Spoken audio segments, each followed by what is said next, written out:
Diversas culturas dizem que o universo começou a partir de um som primordial, que os ecos desses sons moldam tudo o que existe. E dentre tantos sons que podemos ouvir, por que as notas se organizam em 12? Não é por acaso que temos 12 notas musicais, sendo 7 tons e 5 semitons. Existe uma ciência por detrás de tudo isso. Sabemos que a música é pura expressão da matemática, pois ela é baseada em ritmos, melodias e harmonias. A questão é, não inventamos a matemática e muito menos a música, nós apenas descobrimos ela. Isso faz parte de nós. Nós olhamos os dedos e contamos, nós ficamos felizes e cantamos. Então as raízes da música é algo muito mais profundo do que você pode imaginar. E vamos descobrir juntos o porquê de tudo isso.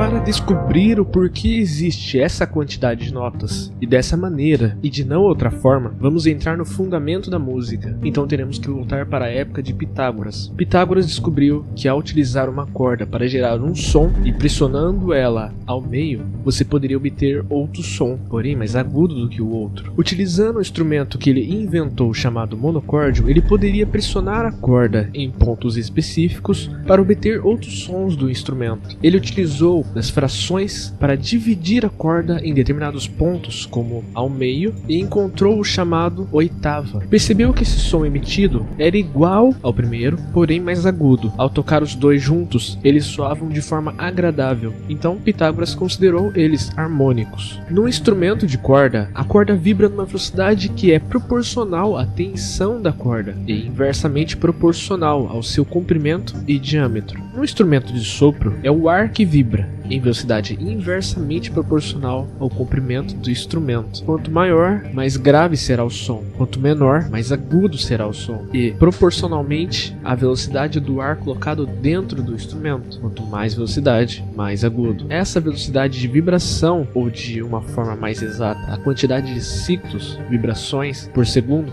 nós chamamos de frequência. Bem, basicamente a frequência nós entendemos como a quantidade de vezes que uma onda oscila. O som é o resultado de uma vibração que se propaga pelo ar até o nosso ouvido. Toda vibração se propaga por um meio, chamamos de onda. Por isso, um outro nome mais exato para o som é onda sonora. O meio pelo qual o som se propaga é o ar, movimentando suas moléculas. Por isso, o som é considerado uma onda mecânica. Mas para que dois instrumentos diferentes toquem em conjunto, é necessário definir uma convenção ou diapasão. Cada som produzido mecanicamente produz o que chamamos de harmônicos. Harmônicos são sons simultâneos, com frequências múltiplas da frequência fundamental. São os harmônicos que definem o timbre do instrumento. Como por exemplo, imaginemos que um som com a frequência de 100 Hz. Seus harmônicos terão as frequências de 200, 300, 400, 500, 600 e 700 Hz, e assim por diante. Em um instrumento de corda, isso é muito presente e visível, pois podemos dividir a corda em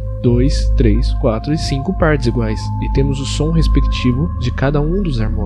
Esse padrão de harmonia foi encontrado em diversas civilizações espalhadas pelo mundo, muitas delas sem comunicação uma com a outra. Mesmo assim, encontraram um padrão de harmonia. Então, o questionamento fica: como povos tão diferentes chegam em um consenso sobre as oitavas, sendo de culturas totalmente diferentes? Acontece que você já nasce sabendo o que é agradável para você em relação à música. A natureza pode parecer algo frio quando olhamos apenas como partículas ou ondas, porém, nós interpretamos a forma com que as ondas se organizam, e quando elas formam determinados padrões, eles são harmônicos para os nossos ouvidos ou desarmônicos. Tudo aquilo que nós estudamos e temos como teoria da música hoje é originário desse estudo das cordas de Pitágoras e das gerações dos harmônicos, com base na divisão das cordas ou das frequências. Isso é algo fundamental no funcionamento dos instrumentos, das cordas, dos tubos e da natureza. Os sons que encontramos não têm tons puros, como uma frequência gerada por um computador, por exemplo. Os tons gerados na natureza têm outras frequências que acompanham eles e são encontradas em uma separação harmônica ou desarmônica em alguns outros materiais específicos. Tecnicamente, essas notas tocadas juntas soam de forma agradável. Porém, Pitágoras tinha encontrado apenas uma nota harmônica em oitavas diferentes. Assim sendo, ele decidiu encontrar outros harmônicos a partir dessas frações desta mesma corda. Então,